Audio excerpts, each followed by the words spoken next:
Hey y'all, welcome in. This will be the first of many variant videos where I am showcasing the different variant modes of how to play Seize the Bean and the things that we've included, which during the design process, myself or Andy, my co-designer, or both of us or other people who were helping in the development team came up with or suggested that we didn't want to bog down the base game with, but while playing, we realized were quite fun or interesting or added to competitive or solo mode. So we wanted to still share it with you officially in the rulebook, and actually in the variant rulebook. So the first that I want to show you is the additional friends and family. I really like this. I especially think it works increasingly cool once you know the game, whether you're playing competitively or solo mode. So let's dig in. So first of all, if you haven't seen them before, these are the four regular friends and family. Okay, so we can go through them. We have Oma, the super classic, and what Oma has, her ability is patience, which means that in no circumstances will she get an angry token on her, which is awesome. And then we have Opa, who is one of my favorites because he's essentially the deck thinner. If you've never heard of that before in a deck builder, it means that he gets cards out of your deck. And he does that by having this ability called Lose a Customer. Basically, thematically, he just like tells an old war story and then they're like bored out of their minds, so they leave. Now, the tricky part about this is not only can you use it to get rid of starter cards like your friends and family, but also when you discard a card in that way, it loses all of its tokens. So if someone's angry at you and is going to give you a bad review, you can have Opa basically talk them out of the shop and they'll forget that they were angry at you. Now you'll notice that we've updated the iconography here. We put parentheses around that ability, meaning that it is optional, unlike almost all the other abilities that are mandatory. So Opa's a pretty cool card. All right, then let's go on to Lazy Friend. Not exactly a cool card because it's basically like Oma, but only gives you a good review if you serve that donut. So he has patience as well. And then lastly, as a part of the first four friends and family, we have Popular Friend. And what she does is optional again. She lets you attract. So it's the same attract action that is on your customer board, which lets you choose any customer in the city and put them into your discard pile. So she's actually pretty dope. The downside about having her is that if you'll notice, all of the friends and family that you start with only need beans except for her. She needs milk. Now, of course, that's not including their side orders, which are all snacks. In fact, the 3 different types of snacks. But the thing about her is that if you're not like if you're going for like a hipster strategy, for example, where they only need coffee, then she's actually like bad in your deck. She's one of the first cards I would probably try to get rid of. So those are the first 4 friends and family. Now, everybody has these. The game actually comes with a big deck of friends and family. So like everybody has those. And I won't yet talk about the drafting mode. What I'll first do is just introduce you to what I call the advanced friends and family. So let's take a look at that. And actually, 3 out of these 4 are some of our lovely Kickstarter backers. So I'll show you those first. So here we have the quirky aunt. And I'm not sure if these Kickstarter backers like want their identities revealed or not. So I'm not gonna shout out to people's names, but you know who you are. So shout out and thank you so much for your support of Seize the Bean. We just have nothing but love for you over here at Quality Beast. So this quirky aunt, what she wants is any snack, and then no reward, and then on the side an espresso basically, and gives you good review. And the ability, which is again optional as always, is to lose a bad review. So circumstantially, this is really, really helpful. Then we have the musically talented mom, which is essentially a musician.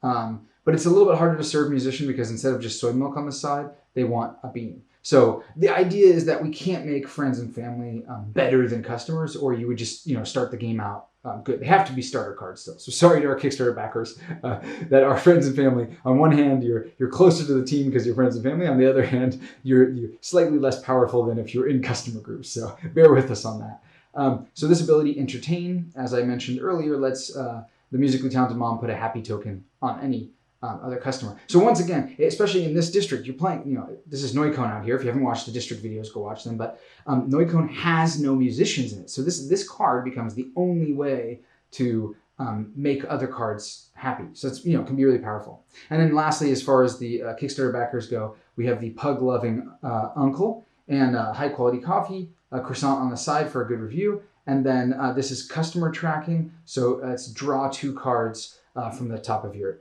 deck, and then decide for each card if you want to discard it or keep it on top of your deck in any order. So that's actually pretty awesome. It's a social card. And then lastly, and this isn't a Kickstarter backer, it's just a fictional character.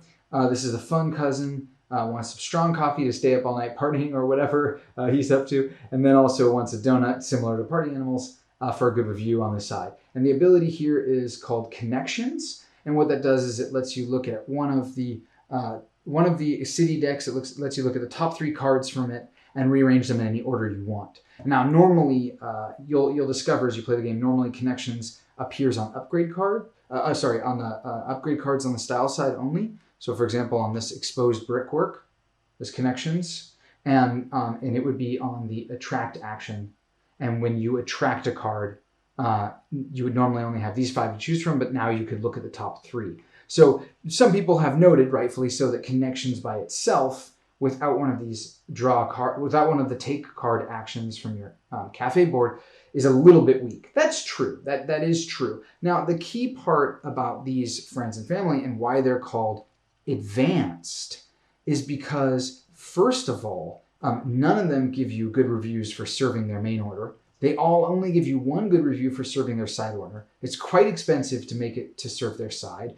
All of them, all of them need complex special resources for their main order, and almost all of their abilities are very circumstantial. So, customer tracking is quite circumstantial, even though it's powerful.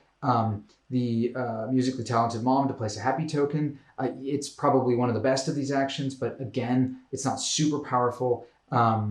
The lose a bad review is really, really useful if you have some, but if you don't have any, it's basically pointless. And then the Connections is useful from time to time, but it depends on what's happening in your game, of course. So why would you play with these? Well, first of all, I find that we can't have you draft customers if you only have the 4 basic ones. So the original idea for the design was design a wider spread of customers. Now, the reason why I'm telling you this is if you played a game with Kreuzberg, for example, musicians were there. Before you draft your friends and family in the drafting mode, you're going to be able to see the city set up.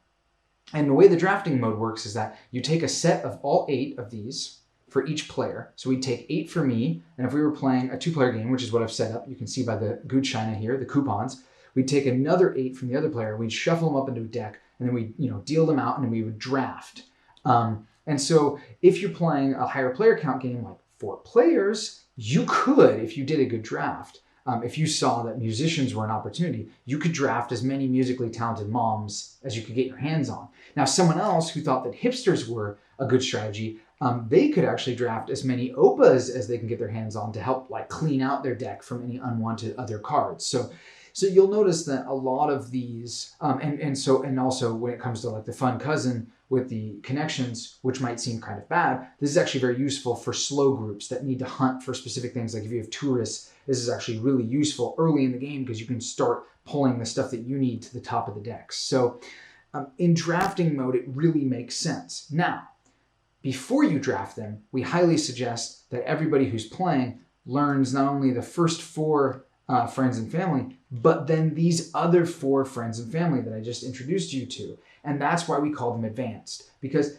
by playing with this set as is, it's actually quite hard. There's no OPA to eject them. There's no popular friend to get new cards. And there's also no one such as Oma and Lazy Friend who have patience, who don't get mad at you ever. So this set is actually, they're circumstantial. They don't pay out that much. They give you, they require a lot of resources, and then you're stuck with them. So that's why if you play a game with these 4, why they're called advanced friends and family, they are really fun to play in solo mode because it's another little way to tweak the difficulty level without changing what Starbots, the solo opponent, is doing.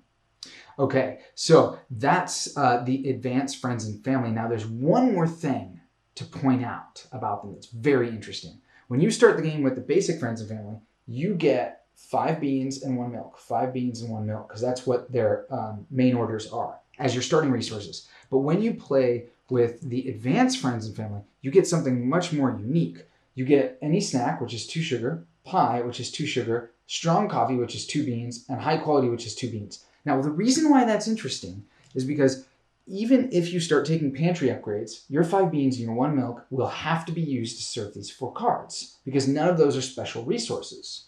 However, these 4 cards, all of those are special resources. So for example, if in the first round I get a card with pie on it, I am going to reduce the cost of the musically talented mom and also the quirky aunt.